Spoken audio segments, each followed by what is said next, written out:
These are the films that studios butchered beyond recognition. Iconic scenes lost, endings rewritten, directors silenced, but their true versions survived, restored on Blu-ray, or rediscovered by fans. From epic historical sagas to grim dystopias, these are the 15 films that were cut to pieces. Until now, watch the Uncensored Originals and discover the stories you were never meant to see. Number 15, Heaven's Gate, 1980. It was the film that bankrupted United Artists and destroyed director Michael Cimino's career. Heaven's Gate was born as a sweeping historical epic about class warfare in the American West, but the studio panicked after brutal early reviews. Cimino's original 5-hour cut was slashed down to a chaotic 149 minutes before release. The result? A critical and financial disaster. For decades, Heaven's Gate was mocked as Hollywood hubris. But then, something strange happened. The full 216-minute version was quietly restored, and suddenly, critics saw what Cimino had really made. A poetic political western with haunting performances and painterly cinematography. Gone were the choppy edits and plot holes. In their place stood a tragic, grand vision of America devouring itself. The uncensored version became a cult revelation. The film now ranks among the greatest cinematic redemption arcs of all time. Number 14, The Magnificent Ambersons, 1942. Orson Welles created a haunting follow-up to Citizen Kane, but studio sabotage erased his masterpiece. While Welles was away in South America shooting another project, RKO executives took control. They cut 40 minutes from The Magnificent Ambersons and shot a new, upbeat ending. The footage was never archived. It was destroyed. What survives is a ghost of Welles's intent. Even in its butchered form, the film is powerful. A story about fading privilege and technological change that echoes Welles's personal fear of creative obsolescence. But imagine the complete version, the operatic grandeur, the darker ending, the nuanced performances, all gone. Today, we piece together Welles's vision from script notes and stills. The original cut remains one of cinema's most tragic losses, but even in fragments, it remains a chilling monument to what happens when art collides with commerce. Number 13, Watchmen, The Ultimate Cut, 2009. Zack Snyder's Watchmen was always going to divide fans. The theatrical cut streamlined Alan Moore's graphic novel into a 162-minute action thriller. But in doing so, it removed entire subplots and layers of meaning. Gone was the pirate comic Tales of the Black Freighter. Gone was the philosophical commentary. What remained was visually striking, but emotionally hollow. Enter The Ultimate Cut, a sprawling 215-minute epic that restores everything. Interwoven with animated sequences and extended scenes, it honors Moore's original themes: fear, control, and the cost of godlike power. The pacing is slower, the tone more meditative, and the impact far greater. With every frame restored, the film transforms into a bleak meditation on justice and moral decay. If you want the real Watchmen experience, skip the studio-approved version. The uncensored cut reveals a film that's not just darker, it's smarter. Number 12, The Abyss, Special Edition, 1989. James Cameron's The Abyss was a pioneering underwater sci-fi thriller, but what audiences saw in theaters was missing its beating heart. Under pressure from the studio to keep the runtime under control, Cameron was forced to remove nearly 30 minutes of footage, including a bold subplot about nuclear war and alien intervention. The theatrical version felt cold and incomplete. Then, in 1993, Cameron released The Abyss, Special Edition. Suddenly, the story transformed. The mysterious water creatures were no longer just dazzling visual effects. They were interdimensional peacekeepers warning humanity against its own self-destruction. The restored scenes add emotional depth, philosophical weight, and a sense of global urgency. Ed Harris and Mary Elizabeth Mastrantonio's characters become more than survivors. They're symbols of redemption in a world teetering on annihilation. The special edition turned a technical marvel into a resonant masterpiece. Seek out the longer cut. It's not just better, it's necessary. Number 11. The Wild Bunch, 1969. Sam Peckinpah's The Wild Bunch exploded onto the screen with slow-motion carnage and operatic bloodshed, but the original release was anything but pure. To appease censors and studio executives, several violent scenes were trimmed and character moments were sacrificed. The uncut version reveals Peckinpah's full vision, a dying West where loyalty is all that remains. Later, home video and restoration efforts brought back over 10 minutes of footage, including graphic shootouts and morally ambiguous choices. The longer cut doesn't glorify violence, it makes it tragic.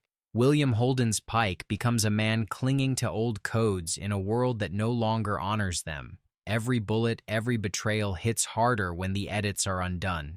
This is not action for spectacle, it's action as elegy. Watch the restored version and you'll see why filmmakers from Tarantino to Scorsese revere it. The studio tried to tame the Wild Bunch, but it remains defiantly untamed. Number 10. Children of Men, 2006. Alfonso Cuarón's dystopian masterpiece is often remembered for its immersive long takes and brutal realism, but even Children of Men wasn't immune to studio nerves. During post-production, there were efforts to push for more explanatory narration and cut back the bleakness. Cuarón fought back, and the version we now know is the one he insisted on. But there's more. The DVD and Blu-ray releases include deleted scenes and behind-the-scenes footage that reveal just how much the studio considered softening the edges. One pivotal subplot involving a revolutionary faction was nearly cut entirely. Cuarón's commitment to a grounded world with no exposition or backstory forced the audience to live inside the collapse. It's a rare case where the uncensored version won the battle before release, but the danger was real.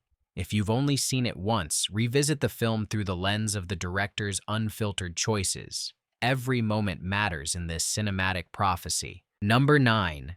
King of New York, 1990. Abel Ferrara's King of New York was too raw, too violent, too provocative for American censors when it premiered. The story of Frank White, a drug lord trying to buy his way into legitimacy, pushed the boundaries of urban crime cinema. But when the MPAA got involved, major cuts followed. Over 6 minutes of footage were removed, including brutal gunfights and disturbing deaths. What hit theaters was a neutered version of a film designed to provoke. Only later did the uncut version resurface. The restored scenes expose the true moral rot of Ferrara's vision, a city infected by corruption at every level.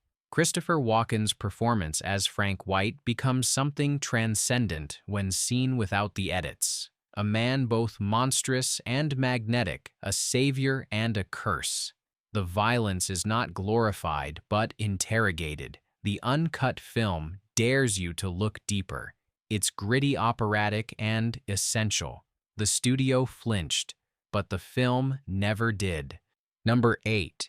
Heat Definitive Edition, 1995. Michael Mann's Heat is now hailed as a crime epic, one of the greatest ever made. But its original release was a battlefield of compromise. While Mann had final cut, he was pressured to reduce the runtime and trim character scenes. The film that debuted was excellent, but the longer version tells a richer story. The definitive edition restores scenes that expand on the lives of Neil McCauley and Vincent Hanna. You get deeper glimpses into the toll of obsession, the collapse of personal relationships, and the haunting silences between shootouts. These editions shift the film from cops and robbers spectacle to Greek tragedy. Mann's Los Angeles breathes differently when nothing is left on the cutting room floor. There is space to feel the emptiness behind the action.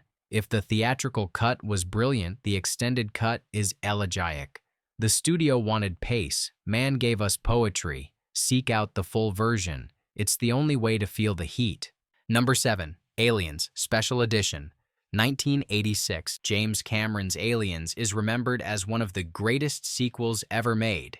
But the version most audiences saw in theaters was not the full story. Under pressure to keep the runtime tight and the pacing relentless, Cameron cut nearly 17 minutes of character-driven material before release. The theatrical cut was a smash hit, but something essential was missing. The special edition restores crucial scenes that radically deepen the film's emotional core. Most important is the revelation that Ellen Ripley had a daughter who died while she was lost in hypersleep. This single edition transforms Ripley's bond with Newt from survival instinct into surrogate motherhood. Her final confrontation with the alien queen becomes personal, not just heroic. The extended cut also restores scenes showing the colony on LV-426 before the outbreak, making the horror feel earned rather than abstract. The atmosphere shifts from pure action to tragic inevitability. Stakes feel heavier. Loss feels permanent. Cameron initially supported the theatrical cut's momentum, but over time acknowledged that the special edition better reflects his intentions. It's not slower, it's richer. The film evolves from a flawless action machine into a character-driven war film about trauma, responsibility, and rebirth. The studio wanted speed, Cameron wanted meaning. The special edition delivers both, and proves that sometimes what gets cut is the soul. Number 6. Apocalypse, Now Redux. 1979. Francis Ford Coppola's Apocalypse Now was a war movie unlike any other, a psychedelic descent into madness. But the version released in 1979 wasn't Coppola's full vision.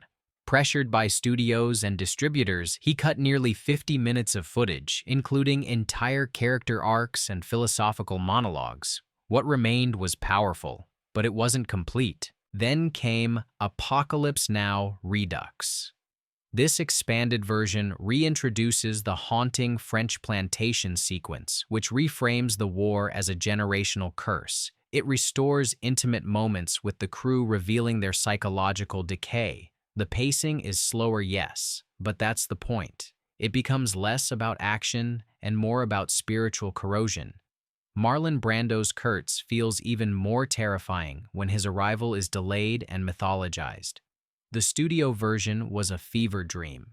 Redux is an elegy for Western imperialism. If you want to truly understand what Coppola meant by the horror, watch the uncensored cut. Number 5. Donnie Darko. Director's Cut. 2001. Donnie Darko is a cult phenomenon, but even its creator admits the theatrical version was compromised.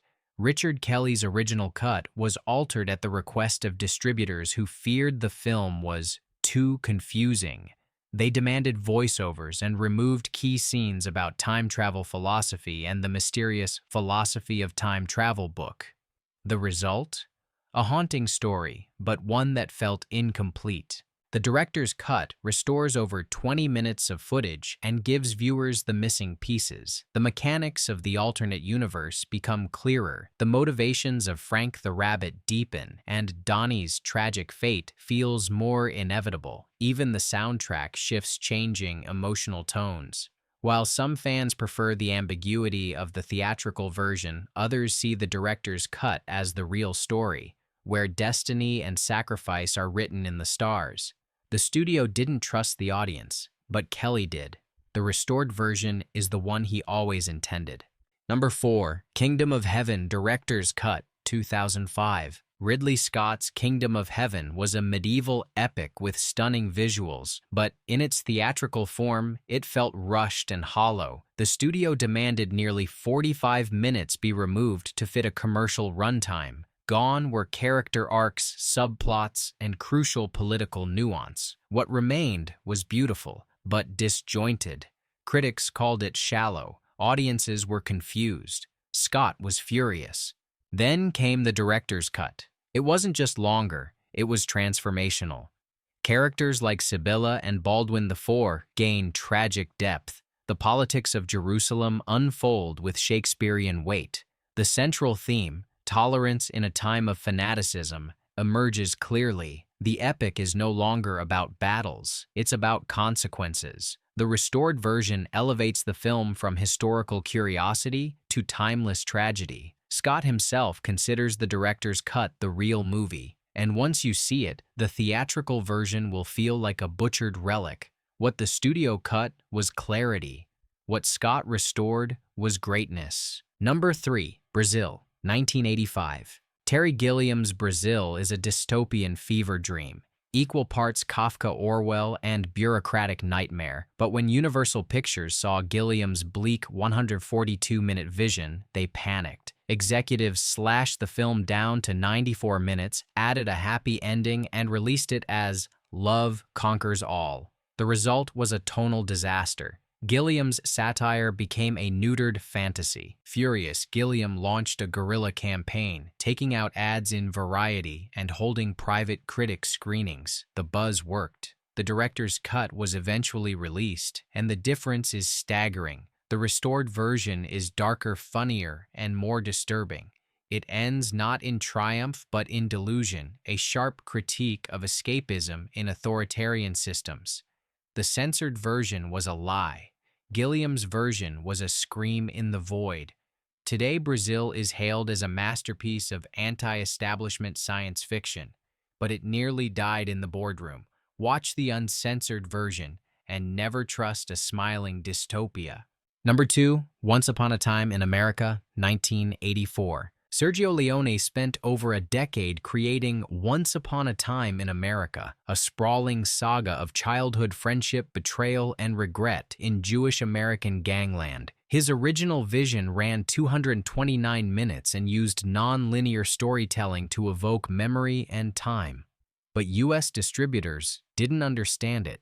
They re-edited the film into chronological order, cut over an hour, and dumped it into theaters. The result? A critical and box office flop. The emotion, the rhythm, the soul was gone, but Leone's original version survived in Europe. When restored decades later, it was hailed as a masterpiece. The non-linear narrative created echoes between past and present, revealing the haunted psyche of Robert De Niro's Noodles. The restored scenes give meaning to every look, every silence, every betrayal. This is not a gangster film. It's an elegy for what cannot be undone. The uncensored cut shows Leone's final masterpiece as he meant it. Epic, intimate, and devastating.